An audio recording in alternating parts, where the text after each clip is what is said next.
It can be exhausting, unpredictable, and overwhelming, but it can also be full of blessings, the greatest adventure, and filled with joy and lots of love. And if you haven't figured it out yet, of course, I'm talking about taking care of children. Carla and I have now experienced it from two different perspectives, as a parent and as a grandparent. And that's what we're going to talk about today. Maybe some of those fun differences between parenting and grandparenting. We are Kathy Pollard and Carla Moore with Looking Up. This is a podcast for Christian women. Thank you so much for joining us today. We always appreciate you listening in and having a conversation with us. We hope to just encourage you.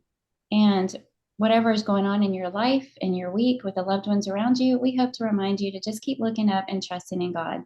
Carla, you help me do that every week when we get together and talk, and I always look forward to it. And I'm looking forward to this conversation. We haven't had a regular episode in a couple of weeks because last week we recorded at Equipped and we had to keep the chit chat really short. So Yeah. I'm looking forward to catching up on some real chit chat. So catch me up. Catch you up. Well, do I have bags under my eyes? No, you look Okay. bright-eyed and bushy-tailed. Bright-eyed, bushy-tailed. I don't think so. We are at our middle son, Jake's house, and his wife, Alyssa, taking care of two of their three, the oldest and the youngest, for a few days. So I'm tired. And I remember, I remember, maybe we'll talk about this later, but I remember when my parents would keep our kids, and if we would go back to pick them up or whatever, mom would say, "Oh, I'm just tired." And I would think, "Oh, Mom, I do this all the time. You had them for just a little while." And now I Right. understand a little bit more because I'm older. I have arthritis. I was used to sleeping all night. There's things. It's just different. But yes, I mean, hats off and so much respect to moms out there who are juggling, multiple kids, one kid, whatever, and the nighttime stuff. And it wasn't even bad at all. The nighttime, he was up. Nolan was up once each night, but he wanted to hang out for a little while before he'd go back down. And I mean, if he weren't so cute, those little brown eyes looking up at me and, toothless grin, just That's melt right. your heart. But still, at 3 in the morning, it's not my favorite time to see that. But anyway, that's what we're doing this week. We're gonna actually go home this afternoon. So sleep in my own bed tonight, but it's been fun. We've enjoyed it so much. They're just a lot of fun. Now, haven't Jake and Liz moved? Yeah, and we're in the new house. You're in It's the new house. It already looks like all settled in and stuff. I guess well, they were still in the middle of a move. but that's the I'm just way she I'm just does it. eyeballing everything behind you. There's some boxes right there. Okay. Yeah. They Okay. are normal, but yeah, they it's a long story. They bought some property with some friends and they're going to build a house. Mhm. But the house that we're in right now, they're going to live in it until their house is built, and then their friends are going to move in this house. So it's Oh. kind of it's a long-term temporary, it'll probably be a year or so before they get their house built. Mhm. But it rained yesterday. We're north of Dallas, and that storm system, but they've got a pond that's just down, I don't know how many yards, 100 yards down beyond the house. And we were told by their neighbors that it creeps, like what happened with y'all with the water that comes later after the rain. And last night we were just watching it and it was just spreading. And they told us the neighbors that are here have lived here for years and years and years. And they said it has never come up close to the house. But still, Mhm. you kind of go, that's a little alarming. Mhm. I know you know what that feels like. Y'all just went through it. Yes. Yeah. Kind of got the heebie-jeebies just listening to Mhm. you right now. Because it was probably hits too close to home with Mhm. recent for y'all. Yeah. I What's bet going the on area's there? pretty. Oh, it's beautiful. It's lush. I mean, of course, it's May, so it's Mhm. springtime. It's you can see maybe the green behind me, and it's Mhm. a beautiful, beautiful place. But you've got good news this week. I have amazing news. Jedediah Ross was born Friday, May 2nd, 7 pounds, 9 ounces, 21 inches long, and absolutely beautiful. He is a beautiful, beautiful baby. And when he was first born, Neil and I, popped in to lay eyeballs on him, which we didn't actually get to do because he was under a blanket nursing. But But we weren't gonna hug him or hold him or anything because we were both getting over a cold. We came down with something after it quit. Yeah, So, I'm and we sure. didn't want to spread any cooties. So yesterday, which was Tuesday, he was born on Friday, and yesterday, Tuesday, was actually the first time that we held him. And it was just so sweet. He's just the cutest. And, he's got two siblings. He has a little older sister, Amara, and then a little older brother, Rich. And Amara, I think, isn't quite sure what to think about him right now. But Rich is being so sweet. He just comes and hugs on him and puts his cheek on him and kisses him and says, I love my baby. And it's so sweet. Well, So, Rich yeah, has been through the sibling thing already, but Amara has not, right? yeah, she's like, wait a minute, I Her was just having sibling. my moment. Was just Yeah. I was And just she now did. figuring things out. And what is this? Yeah, but Hers were so pretty. everybody's doing well. And some other little bit of good news is one of my sister's sons, David, has just moved into the area. I saw Um, Canada Post. yeah, last week. And so or was that this past Monday? That was this Monday. Wait, what's today? This week, I I think. really don't know. Yeah, anyway, so I'm so excited for her because, we have Mother's Day and she's actually going to have family in the area besides me. I mean, I know she doesn't need anybody else but me, but Yes. I'm just so happy for her that she'll have a son close by. I think he's already found an apartment and he's going to be living in Murfreesboro, which I think is about an hour from them. But, that's a big difference between that and him living in Albuquerque, New Mexico. So that's Where does also her other son live? also in Albuquerque. Okay. Hmm. Well, slowly but surely, y'all are magnetizing all of your family to come Yeah, it's to you. surprising, but I'm so thankful. Yeah, Huge, huge blessing. Yeah. yeah, it is. So, what else is going on with I have something embarrassing to tell you. you? These are my favorite Why do they always happen to me? Can't you have something embarrassing happen to you? all the time. Well, you don't tell about it. I feel like I do. Okay, so when we had that 10-day stretch, Bowling Green was at the end. We had started off in Dalton, Georgia, and we were staying in a hotel for most of the time we were gone. Actually, for all of the time we were gone. And so what we normally do, we'll go to the grocery store and we'll pick up some bread and some sandwich meat because there's almost always a refrigerator in the hotel. And we like different things. And so we had done that in Dalton. And one of the things that I bought there was some really nice Boar's Head deli mustard. And I just like deli mustard. It has a better flavor than just that yellow mustard that you get at the store, but it costs a little more. Hmm. So I didn't want to leave it there. Sometimes if we'll get something that's cheap, I won't take the room up in my suitcase, whatever. But I took this Boar's Head deli mustard and I wrapped it in a plastic bag and I use those packing cubes. And so I have all of my shirts in one, I'll have all of my pants in one, and then all of my unmentionables in one, a smaller one. I just roll things up and, tuck them in, zip them up. And so everything had gone fine. I we went from Dalton to Oklahoma City to Nashville, drove to Bowling Green. So when we left Bowling Green, we drove back to Nashville to the airport. And knowing that we were going home, I just kind of willy-nilly threw things here and there. And I didn't worry about, usually in my carry-on, I'll pack an extra outfit, but, I'm a little bit more planned out what I'm going to do. But when we're going home, I'm not worried about it. Hmm. So I put that packable cube of my unmentionables in my carry-on, not thinking about the fact that I had stashed that deli mustard in there. And of course, it was wrapped up in plastic, Oh and I just no. didn't think anything about it. Oh no. Oh no. So, yeah. So we Oh checked our no. big, big luggage, and then we go through the security, and, it's always that embarrassing. It's like a walk of shame kind of when your suitcase or whatever your carry-on is coming down the little conveyor belt and it stops and then it moves back and you're okay. So they selected me and I'm thinking, what do I have in there? Is it my eyebrow scissors or what is it that they've scene in there. And I just didn't think anything, I couldn't figure out what it was. And so they pulled it off. This nice guy. My carry-on has because I got it at Goodwill, it has a Longhorn, Texas Longhorn stitched on it. So he was talking about, he's an Aggie and he didn't like the Longhorn on. He was real nice, young man, Of course. of course, nice looking young man. Of course.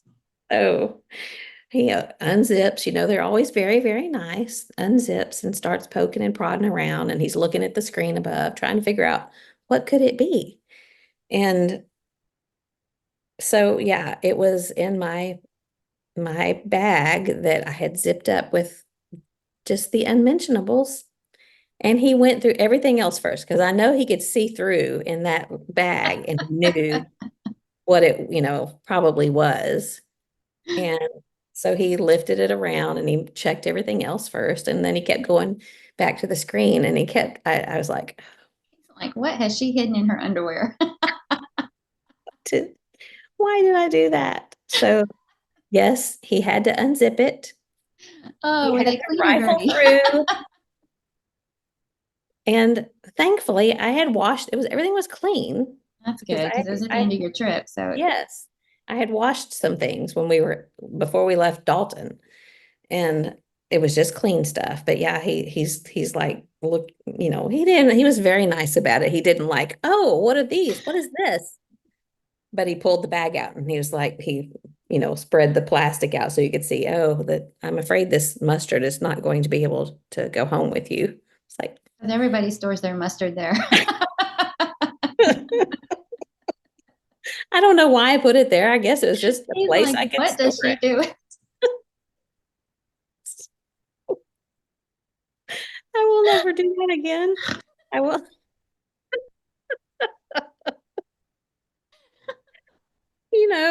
why me?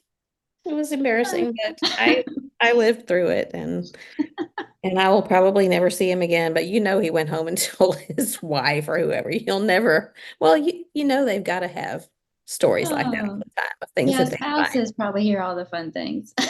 No, no doubt. Oh, So me and my deli mustard and my underwear bag set off the airport scanner. oh, nice. So there's that. And I have moved on. I haven't had any more, embarrassed moments since then. That was just last week. So that's my story. That's great. Yeah. Oh, and then you went from there to, no, you had a few days before your ladies' retreat. Yeah.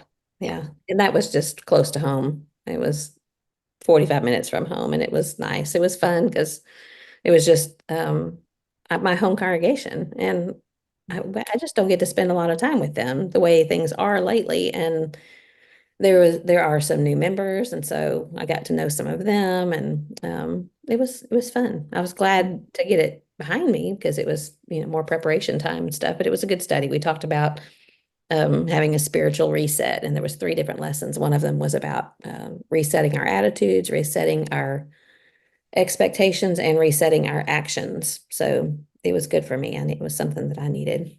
Anyway, that was last weekend, and then we left on. I got home on Saturday. We left on Sunday to come here, and today's Wednesday, so we'll go home. And tomorrow we go to a family fishing yearly thing that we do. It's John's extended family, and after that, don't tell anybody, but I'm not going anywhere for a long time. That'll be nice. I know you're looking forward to it. Yeah, I know you're looking forward to the family trip also, but yeah, being yeah, home for a while will be nice. yeah. Sleeping in my own bed, and yeah, I am. I'm looking forward to it. So what else is going on around there? Well, I found out my name is old. I didn't, Old, yeah. You know how I've always talked like about Bertha? how I'd rather be called Kathleen than Kathy, and I was listening to this author interview, and they were talking about, this lady was talking about how she comes up with names for her main characters and stuff like that, and she was talking about the changes that her editor made and the suggestions they made, and she said originally my main character was going to be named Kathy. But, and then they both said it at the same time, the interviewer and the one being interviewed, too old. Yikes. And she was like, yeah, so I had to change that to, and I was like, what? Okay, Kathleen. Start calling you Kathleen for And sure. to think of it, I don't ever hear of people naming their babies Kathy, so it must be, but I was like, of course. Well, it'll come back, like Yeah, sure. Habakkuk and all those old names, old. Mhm. And yours isn't even that old. So it may take a little while longer for it to come back around. After I'm gone, I guess. But Kathleen is not. I don't think of that as being an old name. Well, it's official. I'm Okay. You'll switching. have to remind me because old habits die hard. Kathleen. You're I just want to share Kathy a to little me. bit at Equipped that we were just there. Heather Pascal, we know she listened, so hey Heather, but she was so amazing because she helped me with the bookstore, and she had shown up. She gave me the whole day. That the Thursday she brought Chick-fil-A for lunch and stayed to set it up. Not only that, but she made it look good. She knows how to arrange the books. She used to do that. She used to work in like a bookstore, and so she knows how to arrange them. And then she came back and brought arrangements with flowers, and she just made it look really good. And then she stayed with me throughout the whole thing. I mean, she didn't just sit in on a session or two. She worked the whole weekend. So I was so grateful for that and appreciated her doing that. But you and I thought we might share a little bit about some of the thoughtful things that people did while we were there. We got some really sweet notes and some thoughtful gifts from some of the ladies that just warmed our hearts, and just sweet gestures, for people to show up and let us know that they were thinking about us and Yeah, that was very, very expressing thoughtful. gratitude for the podcast. And we just want everybody to know that that really touched our hearts and it was so thoughtful. And I did bring to show the cover of this book because it's so pretty. Mhm. It's Cassandra Martin, which I have all of her Bible study books. What does she Yeah, call that series? Women of the Word or something like that. Yeah, I something can't like remember. that. They're the spiral bound study ones, but I've never seen those. And it's this one. It's a little hardback called The Jesus Resolution, but it is so pretty. I love the artwork and I love the size of it. And I haven't Yeah, started reading it yet, but I look forward to reading it. But that I was think from this Angel one was Schultz. from Angel, yeah, Schultz, and she also included some local honey and local chocolate, and so really sweet, thoughtful Yeah, gesture. I've about never that seen. chocolate. I, Yeah. John must have discovered it Oh because, no, yeah, because I had a couple pieces and that's it. And then I found it, I had put it on my dresser. And when I went back to look at it, it had one piece left in it. So, John Moore. Yeah, rude. I know. I Well, have to hide Angel things. says that when people get married, this is the gift that she gives them, which I thought was a lovely idea. So it'd be perfect for something like that. But and then Beth, is it Burmeister? Is that how you say her Mhm. last? I think so. Wanted to come, but they ended up having loss in the family. So we express our sympathy to them, and they weren't able to come. But she sent a little thoughtful gift with Catherine Baker to pass along to us. And Carol Moore and Onissa Gibson, of course, did the fun shirts that we wore in the recording with the fun little sayings on them. And then Leslie Hamby wasn't at Equipped, but she sent us a boatload of fun stuff in a box that That was was so just sweet. a delight to go through. I mean, they were all just pretty inspirational stickers and mugs and all kinds of, even something thoughtful for our husbands, notes written specifically to our husbands Mm. was something thoughtful. So Long notes. long, Like, long handwritten notes. Yeah, just very, very touching. So anyway, we just appreciate it. We're touched and just want to say thank you on here. I've got a big pile of thank you notes to write when I get back home too. Mhm. That Yeah, was very I sweet. did mine. Mine are coming. Oh, well, this is a funny.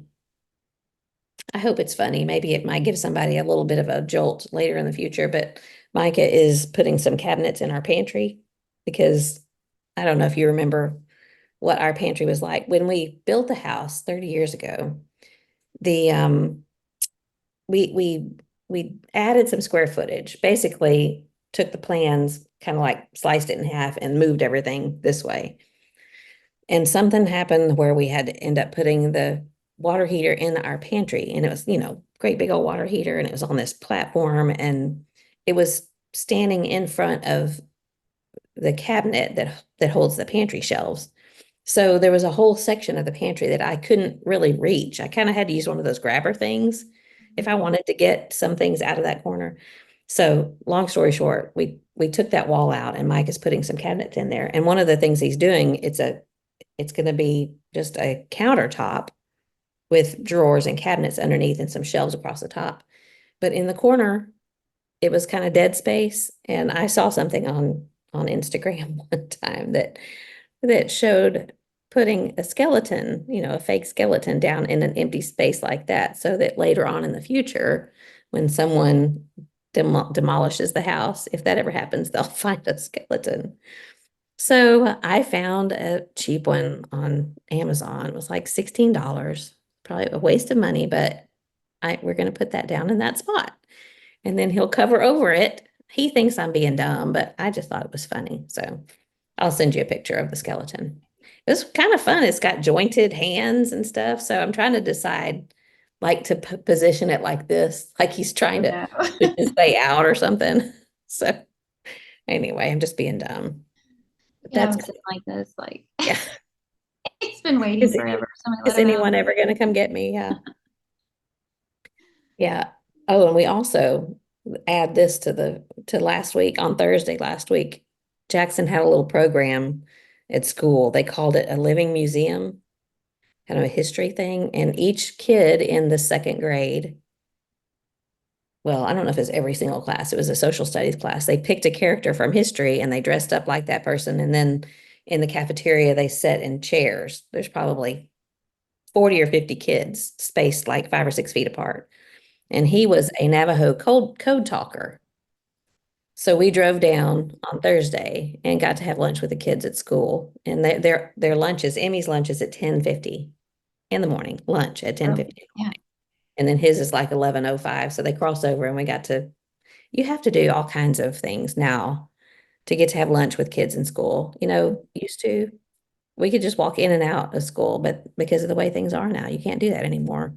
So Aaron had to put us on a sign up list that goes through the school office, and you have to, when you walk in the door, you have to show your ID and then they'll buzz you in, and then you have another area that you have to get through, which I'm grateful, very grateful for, because you don't want anything to happen to the kids. But anyway, we were able to go down and do that on Thursday, and he had memorized his speech about what the Navajo code talkers in the World War II did, and so that was fun. That was fun. Yeah. Yeah. Very sweet. Mhm. Catching up on all your grandbaby time, huh? Yeah, trying to. Yeah. Anyway, Well, I could update everybody on my pickleball yeah. Are you a saga. pro now, basically? You'd think I've now had 4 official lessons. How's your dink?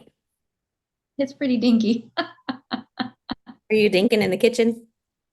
It's not the dink that gives me problems. It's you'd think there weren't so many rules, but there's just too many for me to catalog quickly enough, So once I figure something out, I'm doing something wrong. Like if I figure out one thing, he's like, very good, but you stepped in the kitchen. I'm like, "Ugh," just trying to remember everything. And then my biggest challenge is he's getting to where he's returning them a little bit quicker, and because he's kind of dinking them for our sake right now since we're beginners. But sometimes in the returns and even in some serves, he'll just zing them right over the net. And I know it's just a plastic ball, like an oversized plastic ball, With but holes in it. when that thing whistles, I mean, I do see my life flash before my eyes. And it is so hard for me to just think about how to return that ball because my instant reaction is to just protect my entire body. It's like, just want to cover my face and hunch down. And there have been more than once, instead of returning the ball with a paddle, I'm like slapping it away with my hands, like, Yeah, you know, and then I'm instinctively. so embarrassed. And he's one of those guys that's trying to be real encouraging. He always tries to think of like if you just hit it way out, he's like, that's okay. I like it because, and then he'll name something good about what you did. Yeah. He's really good about that. But, when I just kind of squeal like a ninny and slap it out of the way, it's like he's speechless. He doesn't even know what, can't You even can't think find of anything anything good to to say say. about that. And I just feel like an idiot. I'm like, I'm like, sorry, that was a reflex.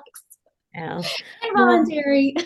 so when you play without him, and I guess after your lessons are done, are you going to insist on playing by the rules, or will you just have fun with it? Because I tend to like just let's just hit and have fun with it. I really want to learn the game. Yeah. So I'm probably more, I mean, I do want to have fun with it and I do want it to be a means of exercise but I also want to learn how to play the game and I want to learn right. So there's that part of me also. I guess it'll depend on who I'm playing with. Yeah. If you play with me, we're not playing by the rules. Duly noted. But Hillary and I keep saying, we thought this was a game for old people. Everybody we know. If you have one, memory problems, and two, any arthritis, you're out of luck. Exactly. You're not moving fast. And I'm like, what is wrong with us? It is so much fun, though. And I've already shared, that I've fallen down, I've crashed into the net. Well, the lesson before last, not this past Monday, but the one before that, I got overheated. We were outside and it was a hot, sunny day, and we'd been playing for a while, and I flat out got overheated. And I'm standing back there on the serving line thinking, I feel like I'm going to pass out. I mean, I had that kind of air coming in my ears and I was feeling really woozy. And I was like, I'm going to get some water. And I walked off the court and got some water. And as soon as I got in the shade, I just sat down and I was like, I'm just going to sit here for a few minutes. Hmm. Thought Has that happened to you before? in Israel, Yeah. it made me think about that time we went to Caesarea Philippi. Do you Mhm. remember that on that first trip with you? And I got really overheated and I needed to go sit in the shade under a tree. That's the only time I can remember ever feeling that way. So it's kind of like a heat exhaustion thing. But I will say it was later that day that I started coming down with something. And I woke up the next morning with the whole sore throat and it hurt to swallow. And then I had fever and chills. And so it could have been that I was starting to get sick. But anyway, I It thought, doesn't have anything to do with your what age. is it with this game? I pictured it way different. It is Mhm. fun, but it's not, it's a little challenging too. Yeah. I don't really know why. I guess the size of the court, why is it for quote old people? The size of a court is less than a tennis court, so you don't have to run as far, but it's still, it's fast and quick motions, and there's nothing about it that is less intense to me anyway than a Mhm. game of tennis, other than just not having to run as far and as fast. Yeah. And I know there's a lot of young people that play. I mean, our instructor is like 17, 16, 17 years old, and he's all serious about it. So I know I'm not saying it's just for old people. I'm just saying that I know a lot of old people that play. So I'm picturing it being akin to shuffleboard. I No, got this. yeah. Maybe not old people, just older than, Yes. your typical 25-year-old. Yes. Yeah. Well, I forgot to look and see what time we started chatting. And I know we both have to, Yeah. you've got kids in the other room. And Yeah, it seems pretty calm so far. okay, that's good. So is there anything else you want to chat about before we get into our topic? I mean, John is watching them. They're not by themselves in there. So, Right, right. But you'll have to go rescue him in a little while. yes, no doubt, no doubt. No, that's all I have to share. Okay. So we're talking about parenting and grandparenting. And really, um, even if you're not a parent or a grandparent, but you work with children or you have nieces and nephews that you love on and help take care of, I think it's interesting that it changes as we change and grow. Even I was thinking too about teachers. How different is it if you're a teacher, in the school system of young kids when you're in your 20s and 30s and 40s versus if you're teaching in your 50s and 60s? Mhm. How different is it working with children when you're at a different age and a different time in your life? So anyway, but we were just kind of thinking about this, obviously, because you're with your grandchildren, you're on care duty. I mean, you're not just visiting them, you're the one taking care of them for a few days. So you have everything start to finish, daytime, nighttime, and everything that goes along with that. And of course, we just had our fourth grandchild, and then our fifth one is coming next month, Lord willing. So this has kind of been on our mind, and we just thought it'd be fun to talk about some of the differences that we've noticed. You have a lot more experience than I do. I have only had 2 years and about 3.5 months of it. So you have a lot more experience in this area, but I'm already seeing some things, some differences in it. So we're just going to have a casual conversation about that. And so I thought it would start out with the most obvious things, like sleep. Yeah. And the lack thereof.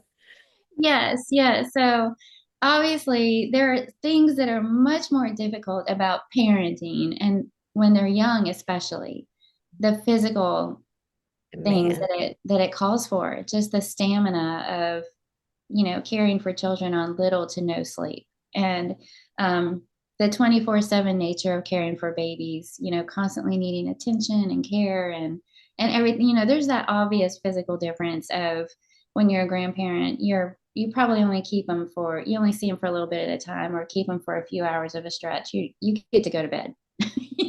You yeah, typically you get to go to bed and you get to go to sleep and start all over again, fresh and happy and energetic and all that yeah, stuff.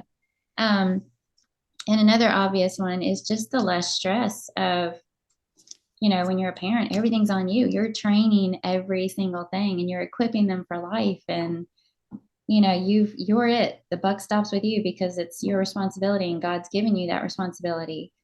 And as grandparents, of course, we feel the responsibility to love and care and help wherever we can. But a lot of that stress has been taken off of our shoulders. We've already done that with our children, and we're watching our own grown children bear under that responsibility.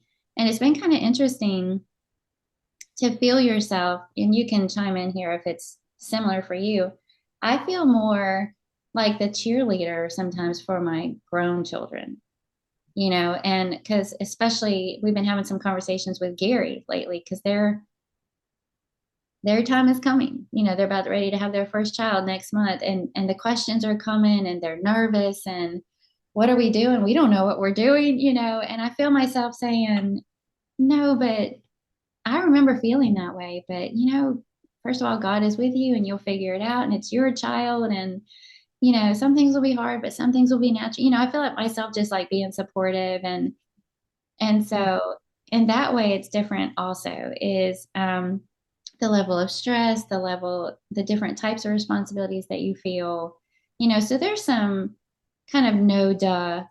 differences in most cases. What would you add to that list of the very obvious differences? I remember when we had Jordan, our first, and back then, that was 1989, we stayed 2 nights in the hospital. And now it seems like some days you get out the same day you give birth. But anyway, the second day, I remember they came in and they, had some training on this and that. And they were about to discharge me. And I remember thinking, but wait, I you're just going to let me walk out of this place with this baby? I don't know what I'm doing. And I think I had babysat a lot, so I didn't feel like I was completely cold turkey, but it was just the weight of this little person that Yes. completely depends on you for their everything, life, their nourishment, and there's something to me about as a grandparent now, maybe we've just lived longer and seen things that have happened that are scary and the possibilities. And it just, I think, I think I worry more now as a grandparent than I ever did as a parent because of what might happen, which is, I shouldn't be that way. I really shouldn't. But I do look back on my time as a parent and think I'm glad that I wasn't that way because you just have to live day to day and face each day as it comes and not live in fear of what if you have to be prepared. Like obviously you need to teach your kids about stranger danger and you have to feed them and clothe them and wash their hands and things like that. But I just, I don't know. John and I were kind of laughing last night. Got both of them down, and Jake and Liz put their kids to bed at 6:30. And I'm like, that, I think 8:30 was my kid's bedtime, but 6:30 makes a lot of sense because then they have a little time to put things back to right and they have time to themselves. But anyway, we were laughing after we got them down. It was like 7:45 by the time we could get it done. And we were like, what was it?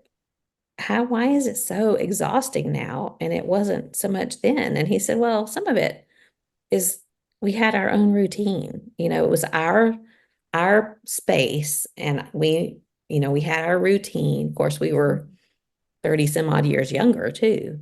Mhm. But we laughed last night and said, I think we have earned being able to sleep at night because we did this, we've done it. And now we get the benefit of letting them do the hard part, even though I feel bad for them sometimes, like Carl and Emily, no doubt. I wonder how much sleep they'll get because they've got three little stair steps and Jake and Liz did too. Mhm. But I don't know. I just think for me, the main thing is just the responsibility that is daunting to me as a grandparent because all of their when we're babysitting anyway, we're like, if they get sick or if they hurt themselves, or if I think of all the things that might happen. What if a bee stings her and she's allergic and we don't know? And what would I do? Just those kind of things, which are ridiculous, but that's where I am. I think Rich was 3 weeks old the first time Carl and Emily asked us to keep him so they could go out on a date. Of course, we were all over that. But the night of, when they dropped him off, I almost said, "Are you sure about this? Do you know Yeah. how long it's been since we've taken care of a newborn? What if I forgot what to do?" And I was like, would I do this? Would I leave somebody's Yeah. newborn in my hands right now? Yeah. But some of that when you're younger, you're just, I don't know what word to use, but you just don't worry about, you face the things as they come along, but you don't anticipate it happening like I think I do right now. And I wish I wasn't that way. I think my boys probably roll their eyes at me a little bit for thinking this might happen, that might happen. And I don't want to be that way, but it's just kind of where I am in life, I guess. I think in the very beginning, I felt all the differences, and they weren't in significant ways. And I'm talking about like parenting styles, Mhm. and some of that is just times change. You know, Mhm.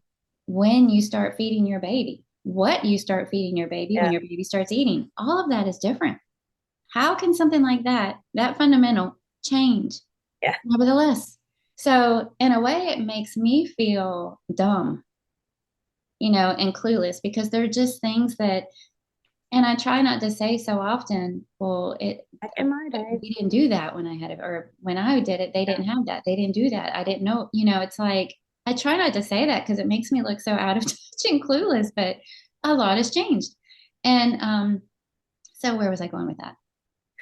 well, a lot has changed, but a lot has stayed the same too, because Oh, the I, parenting styles. Yes. yeah, Yeah. I mean, Thanks. So at first, I was a little anxious when I saw the differences. And I'm not talking about the, what they eat or whatever, but in my mind, if I saw them making a decision or they're going to do this with their kids, and I go, I don't know how that's going to turn out, or I don't know if I would have handled it that way, or, things like that creeping up into my mind just because we did it a little bit differently. But it really didn't take long for me to just kind of relax about that and realize how ridiculous that is. I, Of course, they have the right to parent the way they see fit mhm, and to do it in the way that, they know that child, they know their environment, they know their needs way better than I do. mhm, And they've got the same gracious, loving God that I did. mhm. And so it didn't take long for me to be able to just kind of relax on all of that and not worry about it. And I might see some things that are a little different here and there, but it just doesn't bother me, Right. and I don't know, it feels good. It feels good to know that, I can look back on my own parenting when we've talked about this in episodes before and go back and so clearly see things that I wish I would have done differently. But it makes me feel good to be able to say to my grown children, you won't do it perfectly. You just won't. But you'll still do a great job, and God will help you. God will be with you. He will fill in the gaps. Your children will be okay. They will still love you. The most important thing is to just keep God first in your family. It feels good to be able to say that to them and to remind myself to believe it for myself too. If I Right. see something and I'm like going, "Oh." Yeah, and I'm just so grateful to be able to completely trust that they know what they're doing. And Exactly. even in their Mhm. not knowing what they're doing, they acknowledge that they sometimes don't know what they're doing, but that they're doing the best that they can, Mhm. trusting God that He will bless them in their efforts. And so I'm just thankful for that. And I remember thinking, when I think about my grandmother used to say to me, put some socks on that baby. And then when I texted Alyssa the other night, does Nolan not need socks at night? And then I said, that's such a grandmother thing to say, isn't it? Mhm. But Mhm. you know what? They know what they're doing. When we went Yeah. through things and they questioned us, we did it for a reason, or we had a routine or whatever. And I try to remember that now, not to put my own thoughts about, well, I did it this way because they're going to do it their way. And Mhm. I'm grateful to be able to trust them with that. Hopefully they understand that I do. And I don't think I question them. I really don't. I just think things sometimes. Yeah, I that's did what I'm I talking did about. it this way, I have whatever. never verbally said anything. And I'm Yeah, making it sound like I see a lot of things, and I don't. right. I don't. Me I either. really don't. They're all doing an amazing job. Let me just clarify in case any of them happen to be listening. But you know, I also appreciate the fact that I feel like that respect is going both ways because I want to respect them enough to honor their choices and their parenting styles and everything that they're doing. I want to honor that. I want to give them that respect and acknowledge that I know that's their right. But when I think about it, I realize that they're offering me the same thing. And I'm not even talking about so much how I grandparent, although I think there is a sense in which they're honoring that and they're respecting that, how we choose to grandparent. But I feel like they're showing me respect because they're not saying things to me like, well, you did this and we didn't really like that. And so we're going to do this. Yeah. And I remember when you were a parent, you did this and this and this, but we don't really agree with that. And so we're going to, they could very easily do that. They could Mhm. very easily say those things to me, but they haven't.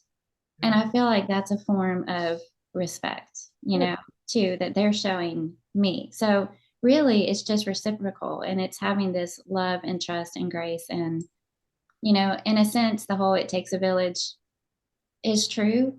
But at the same time, I want to be there to support and love and help in whatever way I can. But I never want to cross any lines and I never want to cross any boundaries. And I want to make sure I'm paying attention to those boundaries and those cues, and I hope that if I miss one or two, what do I hope that they'll tell me or not? Well, tell you with love and grace, like just like Exactly. we would hope that anybody would do that. But Yeah. yeah, I have never had any serious questions about any of the ways that my kids parent. And, they laugh at me because they'll say, I had to spank so and so, whatever. I had to discipline so and so. And I'll say, that child does not need any discipline. She is perfect the way she is. That's And, right. they roll their eyes. And obviously, I know that the grands need discipline. And I remember somebody saying one time, everyone wants to see the a respectful child, but no one wants to see what it takes to make them that way. And I think that's true, but especially when it's a little person that you're crazy about. I don't want to see them being disciplined and I don't want to do it myself, but I know that they have to do it and I'm grateful that they do. Hmm. Just don't make me watch it. Years and years ago, Cheryl Turner and I were in Cambodia with a group, and my kids were in the care of my sister and my mom at the time. And apparently, my my angels, my boys, No, got they into didn't do anything. trouble. And I think my sister I can't remember, I'm fuzzy about the details, but it seems like my sister told me something that my mom said or did to them. And I was like, oh, what? And I was talking to Cheryl Turner about it, and I'll never forget what she said. And she said that she's always felt like the grandmother's lap was supposed to be a safe place to land. And Look, that, what is that? soft place to land. Because I remember you told me that Cheryl said that. Yes, yes. That's And that good. image, not just the way she put it, but that image has just stuck with me. And that was years before grandparenting ever was crossing my radar. But that has always stuck with me. And Mhm. and I'm not saying that that means I'm going to turn a blind eye to anything that needs to be addressed if they're in my care. But I love that, and I love the differences between parenting and grandparenting. That means we get to have a little bit more fun. And I remember, and I've probably shared this on here too, that when we had our first child, my mother was trying to sneak him chocolate chip cookies when he was a baby. And at the time, we weren't giving him any sweets. And Yeah. I was like, what do you think you're doing? And she's just looking at me like, what? Hmm. And when I was growing up, rules were rules. Yeah. You Yeah. abided by the rules. And Hmm. so it's just kind of fun that, you get to have your little, BB drawer, BB snack drawer, pilfer through there and get what you want. Oh, you want some more? You want some more? Yeah, In the fridge? You want some more fruit too? Sure. Pilfer through there and get out something else. chocolate chips for breakfast, of course. Yes. I was reading this one little story one time about how, sorry about that. Story one time about how, like, with the parents at the dinner table, you're focusing on teaching manners and eat what's on your plate, and you're not going to get dessert until you eat your food, and don't burp at the table, or just all these things that you're focusing on. And as the grandparent, you're going, yeah, I don't like broccoli either. Let's just go ahead and skip to the ice cream. Or don't worry about sitting at the table. Let's just spread a blanket on the floor and call it a picnic. You just get to do Yeah. the You get to have have the fun fun. side of it all. Yeah. So Something to look forward to after you're finished with parenting. That's so funny that you brought Cheryl up because I thought, I guess that was one of the conversations you and I had on the treadmill one day. And you were telling me that she said, I think we were having a discussion about a hard situation that was being put on a grandmother that I knew because the parent was neglecting their part of parenting. And so, how do you handle some of those hard things? And you don't want to have to be disciplining when they're teenagers or whatever. And so hopefully we've raised our children in the way that they'll take their responsibility seriously. But when we have grandchildren, we want to be able to be that soft place land.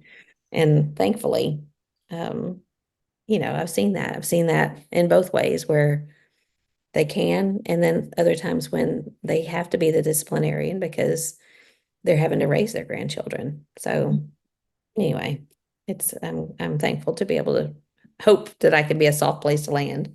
I can see Turner's little face at the windows here.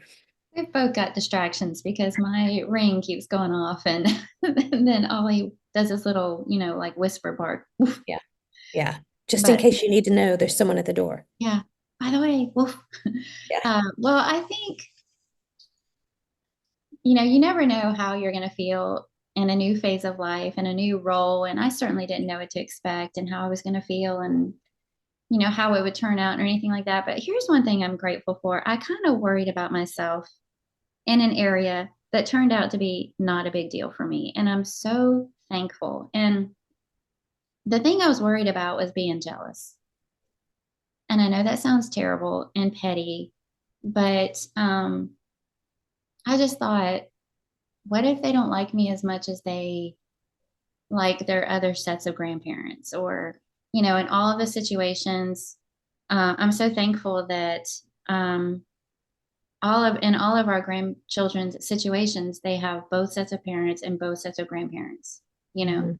Right. lots more people to love on them and bring them up in the nurture and admonition of the Lord. I mean, it's a huge blessing. But there was that human side of me that was like, we're not big money spoilers. Like we're not. And I'm a pretty boring person. I don't even plan a bunch of day trips and activities. And I'm kind of a homebody. And so things here usually involve playing games or doing something in the kitchen or doing something with the cow. I mean, it's just, I have a small world here. And I thought, oh, if I need to up my game because I won't be the favorite. And then because I have sons, Mhm. And the daughters-in-law are going to be closer to their mothers. That means the mothers would spend more time with the children. And what if I'm jealous about the time and all that? And it really hasn't turned out that way at all. And it's Mhm. not because they like me just as much or they like me more, but that's not the case at all. They're all, they to a T are closer to their mom's side, and that's fine. But, it's just natural, I think. But for whatever reason, it doesn't bother me. I Yeah. don't know why. I truly don't. I'm just so thankful. I'm glad that these girls have wonderful relationships with their mothers. I'm glad that there's more people to take care of those babies and to love on them. And it absolutely, like, I have zero. And even when in the beginning, I'm thinking about Jude in particular. He has spent a lot of time with his other grandmother because Janelle did the night shift, and sometimes her mom would keep him during the day, and I mean, for like 12-hour shifts at a time. And so if I saw them at church and the other grandmother was holding him and I would go up, he wouldn't come to me.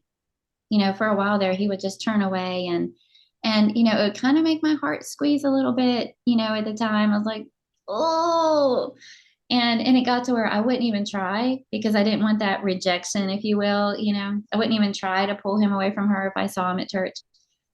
But that just didn't last long at all. It just doesn't bother me. I feel like everybody is so good about, like, all the girls are so good about sending me pictures, keeping me involved, bringing them to the house, inviting us into their homes. I feel like I'm talking about this way too long. I'm just so thankful that it turned out to be not a thing. And I know my weaknesses. I know things that make me jealous. I know things that make me feel competitive. So I thought for sure those would play a huge role in this, and I'd have to pray about it and battle it. And I just No. don't. I just Yeah. don't. I mean, I've obviously got the boys too in this exact same situation. And the it's they do spend more time on the other side. And Mhm. it doesn't bother me. Sometimes when we finally do get to see the kids because of our schedule, when we finally do get to see them, I get called Mimi or Sweet Tea because that That's the on other names. yeah, the other Oh, grandmother, no.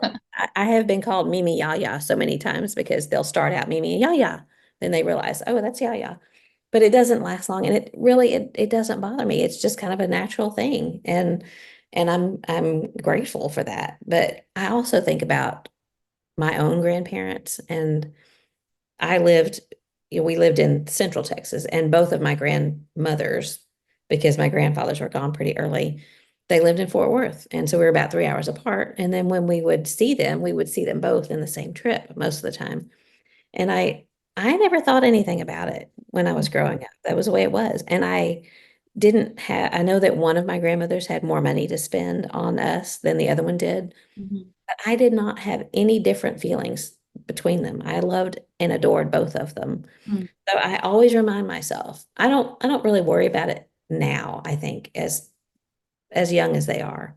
But I think about when they're older and teenagers, do it, I want them to love me and I want them to come to me and want to be with me. And I know that I bear responsibility in making them want to come spend time with me.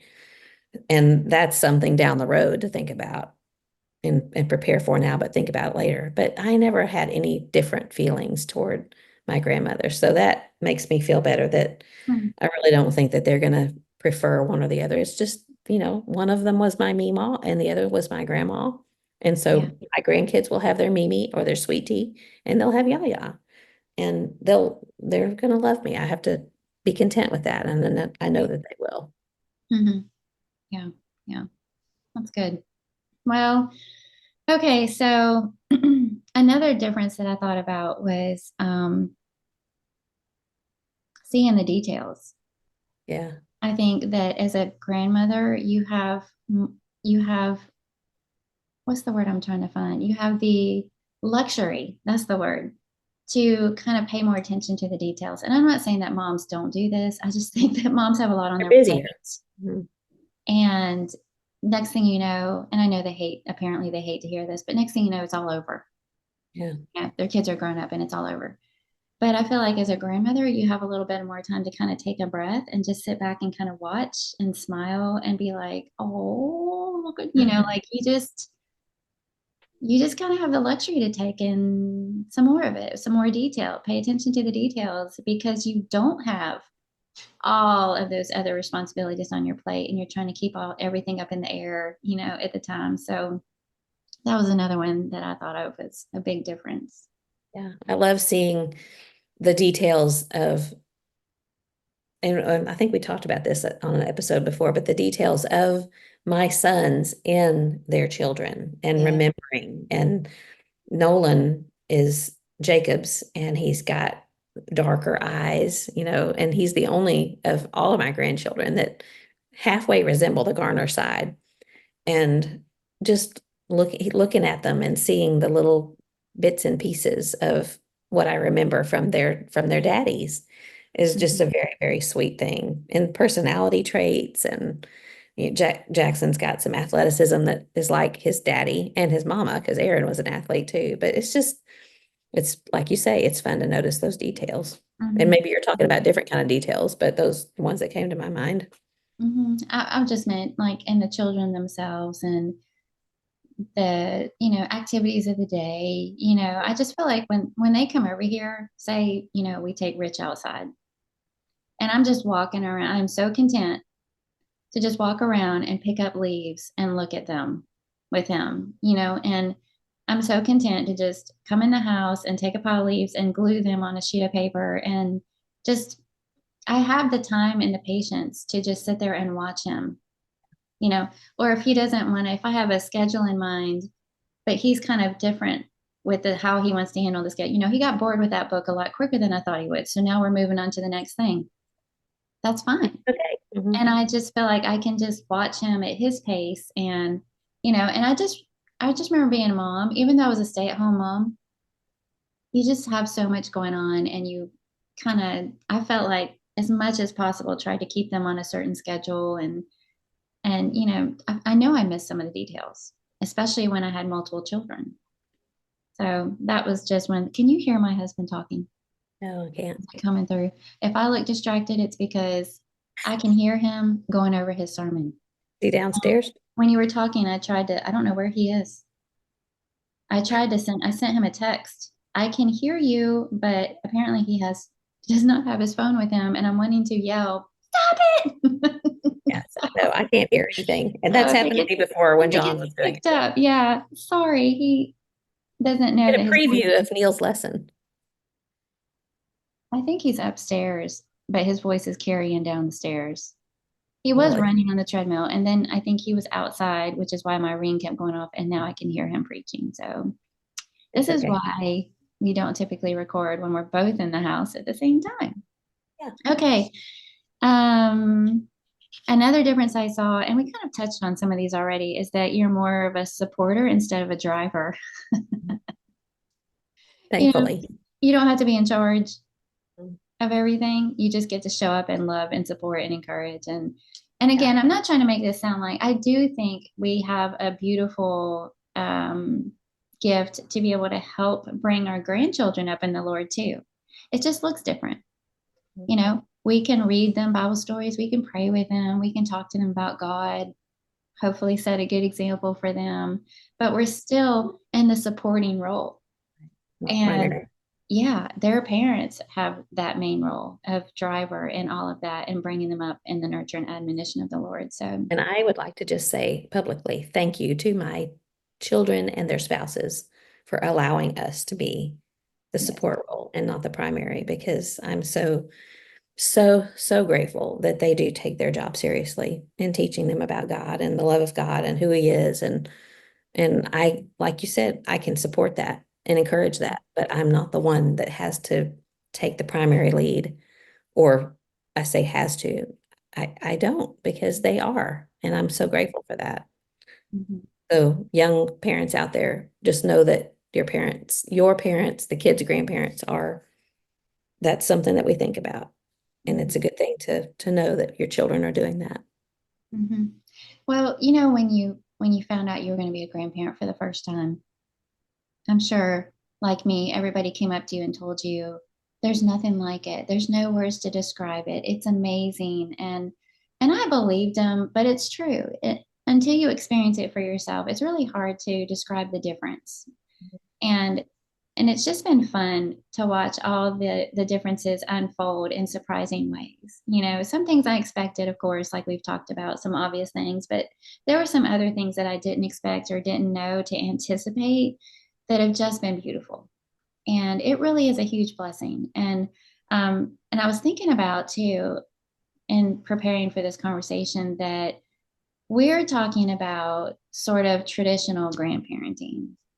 And I am aware that some grandparents give full-time care Yeah. to their grandchildren because out of necessity, for Yeah. whatever reason.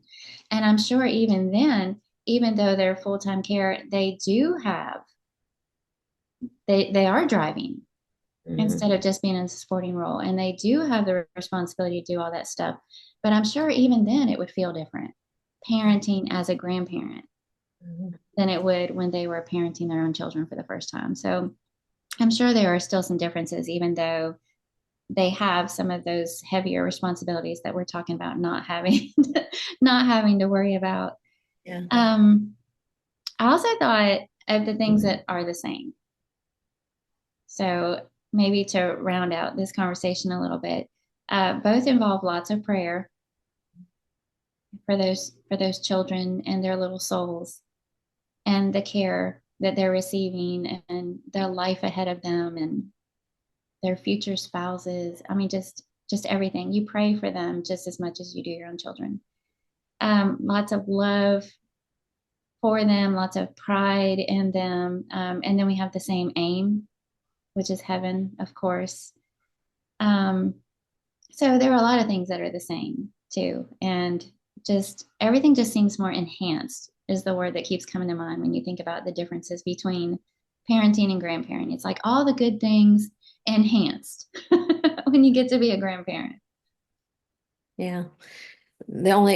I hear Nolan, so I know I need to wrap up pretty quick. But the only other thing that I wanted to kind of add is I remember one time in this was about 7 years ago in Malaysia, and I was giving a lesson to a group of young women, and I don't remember what the topic was, but I remember saying something about not expecting your mother or your grandmother to take on the care of your child, because when you have a child, that's your responsibility.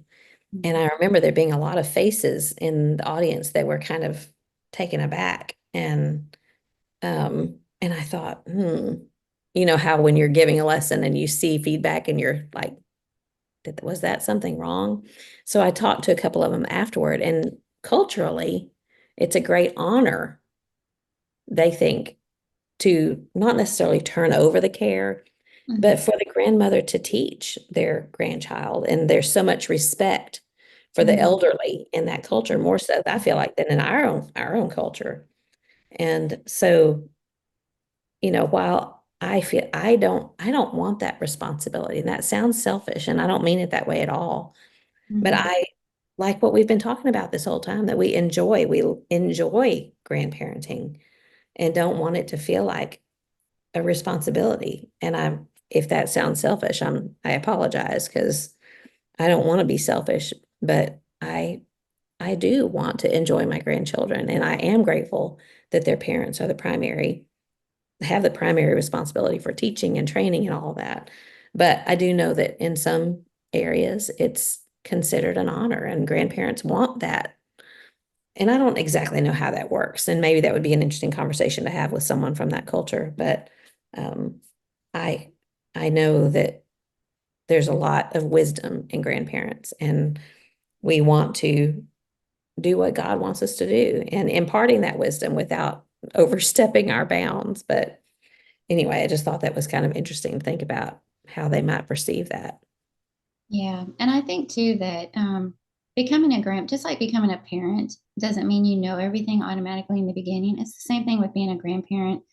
And you have to navigate your way through. And there can be insecurity there, like how much of a role do they want me to have in their lives? Do they want me to be the kind of grandparent that FaceTimes them every day or just see them when I see them? Do they want me to drop in or do they want me to wait for them to invite? Do they, there's like different things that you have to navigate. And that can make you feel a little bit unsure of yourselves because you're trying to read cues. Are they just not saying anything because they're being nice? Do they really wish Very I would good do point. this or not do this?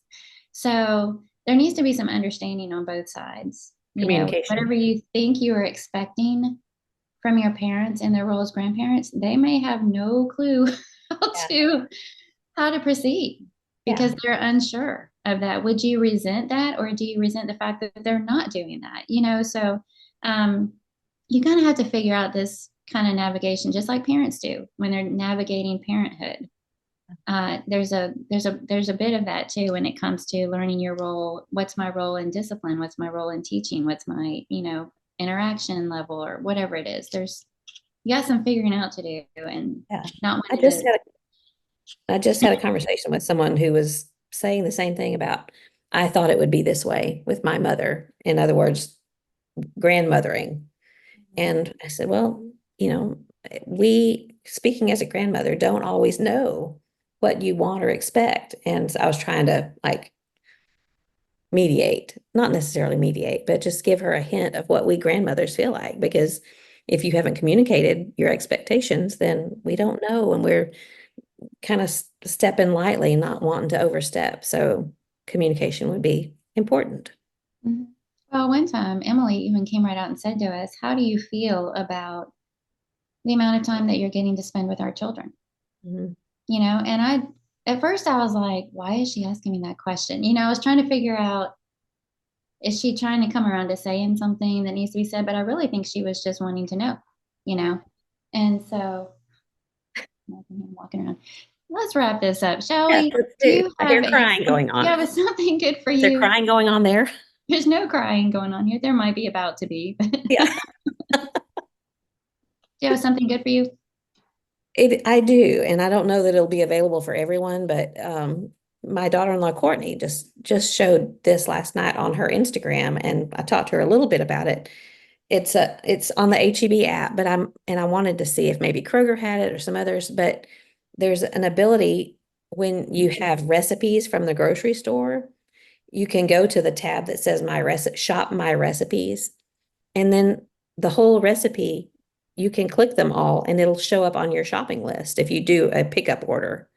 And Oh, you can deselect, yeah, you can deselect the things like if it's olive oil or butter or whatever, you already have that. You you can already have. deselect that.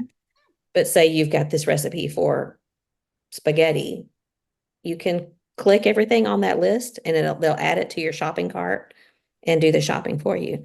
So, I mean, that's in a very small nutshell. And I don't know, of course, that's HEB and they have everything that's good, but I wouldn't be surprised if Walmart, Kroger, other grocery stores have something very similar on their app. But so check it out.